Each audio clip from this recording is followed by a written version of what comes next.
Hi guys, welcome back. Scotland versus Ireland. A few changes, let's go through them. In the front row, WP Nell is in for Xander Fagerson. Not a surprise because Fagerson's obviously suspended, and it actually probably makes the scrummaging a bit better with Nell and Sutherland. Incredibly strong scrummaging unit there, but Fagerson slightly quicker around the pitch than Nell, or in fact probably quite a lot quicker around the pitch to be honest. So gaining some places, losing others.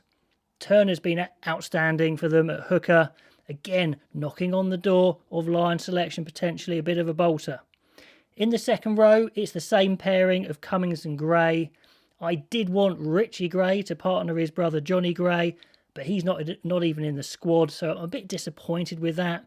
Is it just rotation putting Gilchrist in? Let me know if there's any other reason, an injury I haven't heard of. And good news in the back row, Jamie Ritchie is back. This is absolutely Scotland's first choice back row now. Minus Xander Fagerson, their first choice pack full stop. So really good news for them.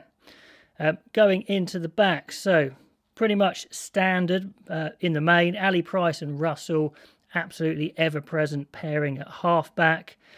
In the centres, a slight change. We've got Sam Johnson coming back in, looking to reclaim his starting spot there at 12. And alongside the ever-present Chris Harris, who's been going very well. Duan van der Merwe, the power man on one wing. A bit of a choice on the other wing. You know, instead of the maybe slightly more explosive, nippy Darcy Graham, they've gone for the more experienced Sean Maitland. I think I would have gone a bit more risky and gone with Graham, but Maitland's very experienced under the high ball, very good defensively. It's quite interesting. He has gone away and played for his club, but obviously that club, Saracens, in the Championship, and indeed they lost to Cornish Pirates. So it's a strange change from that game to come into a major international like this. So let's see how he goes. Then obviously Hogg at fullback, of course. And on the bench, we've got Haining coming in, covering the back row. Again, they're going for a 5-3 split, similar to how England have changed it up a bit. Haining getting another shot at the back row. I imagine he's going to be covering 8 mainly. And then 3 back, Scott Steele again, Hugh Jones and Darcy Graham. So that is the Scottish team. Let me know what you think. The other thing to say about the Scottish team, obviously no direct replacement at fly half on the bench. So who's their replacement fly half? Maybe it's Stuart Hogg would be my guess there. We'll see. Let me know if you know otherwise. For Ireland, 3 changes. The team's very strong, but I probably actually disagree with the 3 changes. I mean, my summary is, again, that Farrell's probably playing it a little bit safe.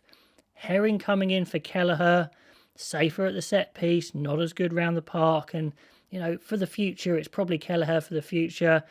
Ireland can't win the Six Nations, I don't think, so I'm just not sure. That's a little bit negative to me, but I understand why.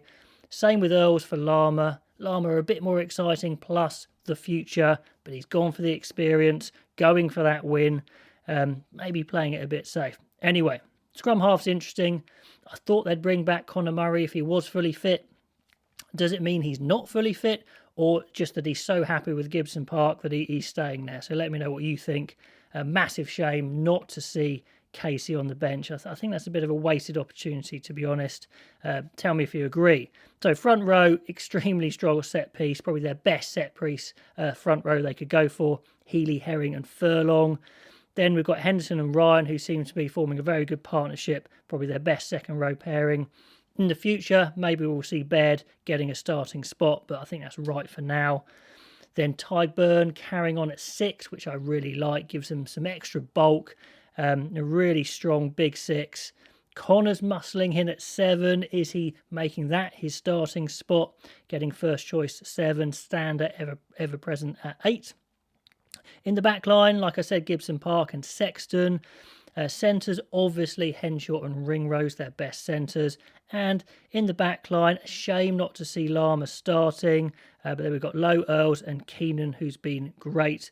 And on the bench, really strong front row replacements in Kelleher, Kilcoyne and Porter are like that, alongside Baird, who I think's got all sorts of natural potential.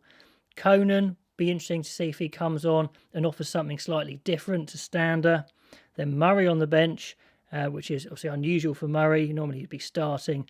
Burns is the preferred fly half replacement, and Lama the impact sub. So strong team for both teams. I probably wouldn't have quite made the changes they made, but still I'd be very happy with those teams if I was a Scotland or Irish fan. Who do you think's going to win? It's very close. I mean, my gut maybe edges it towards Ireland. I think possibly they could get the edge up front physically, but it's going to be a good one. That's what's so great about the Six Nations. Finely balanced games like this. And it's why the whole question about Italy and the Six Nations is still relevant, because at the moment when they play, you don't get that uncertainty around the game. But, you know, that's a side. But anyway, Scotland versus Ireland should be a great game. Both teams desperate for a win. Who do you think is going to do it? And what do you think of the lineups? And I will see you next time.